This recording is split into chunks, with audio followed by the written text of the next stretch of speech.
আসসালামু আলাইকুম। আজকে পূর্বাচল থেকে লটকন কিনছি 2 কেজি, 150 টাকা কেজি লটকন। লটকনের অবস্থা দেখেন।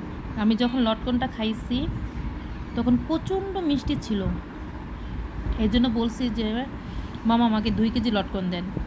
150 টাকা কেজি লটকন নিচ্ছে। লটকন আমি গাড়িতে খেতে খেতে আসছি আর বাসায় নিয়ে আসছি। এত পরিমাণ টক, মানে কি বলবার, পূর্বাচলে যা আছে সবই তো ফ্রেশ খাবার।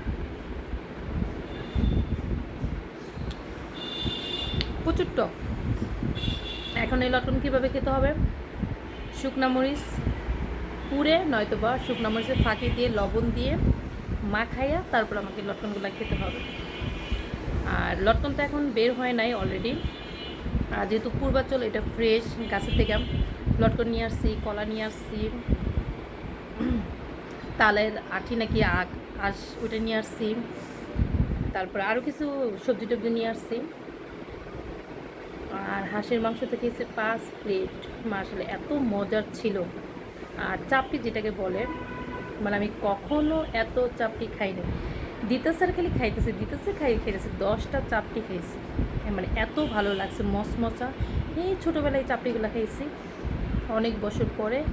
এমনি পূর্বাচল গেলে চাপটি খাই সাদা, কিন্তু আজকের চাপটিটা মানে একদম মনে হচ্ছে যে ছোটোবেলা মায়ের হাতে যেরকম চাপটি খেয়েছি এরকম আর কি। এত ভালো লাগছে কী আর বলবো। কিন্তু লোকটা আমাকে ঠকাইছে এই লটকন। আর আমি তো বিজি সহকারে লটকন খাই, বিজি ফেলানোর সময় নেই।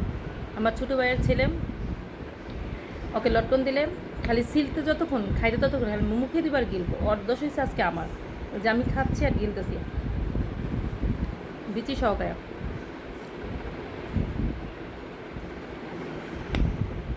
শেষ। খুব ভালো লাগছে আজকে পূর্বাচল ঘুরে। বৃষ্টি না থাকলেও আরও অনেক জায়গায় ঘুরতাম, ছবি তুলতাম, ভিডিও করতাম, কিন্তু বৃষ্টির কারণে বাইরে তেমন একটা ঘোরাফেরা করতে পারি নাই। ওই রেস্টুরেন্টে বসছি আর গাড়িতে ছিলাম, জাস্ট এতটুকু। আর বাড়ি একটু নামছি, একটা শুটিং হইতেছিল, ওইখানে একটু নামছি, বৃষ্টির কারণে ওরাও চলে গেছে, আমরা ওইখান থেকে ব্যাক করে চলে আসলাম। আর ইনশাল্লাহ সামনের সপ্তাহে আবার যাব, দেখা হবে মেবি বুধ বৃহস্পতিবার দিন, শুক্রবার দিন, 3 দিনের মধ্যে যে কোনো একদিন যাবো সামনের সপ্তাহে, যদি বেঁচে থাকি। সবাই দোয়া করবেন, সবাই খুব ভালো থাকবেন। আসসালামু আলাইকুম।